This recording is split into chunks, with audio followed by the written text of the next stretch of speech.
Hiç yemek yerken bir şey boğazınıza kaçtı mı?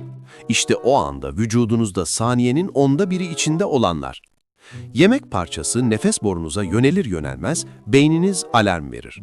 Gırtlağınızdaki kapakçık epiglot anında kapanır ve nefes borusunu mühürler. Aynı anda göğüs, karın ve diyafram kasları kasılır. Akciğerlerde yüksek basınç oluşur. Tüm hava tek seferde patlar gibi dışarı fırlar. Öksürük hızı saatte 800 kilometreye ulaşır. Bu güç yabancı cismi atar ve hayat kurtarır. Bu mekanizma aksasaydı tek bir lokma bile akciğerlerinize giderek ölümcül olabilirdi.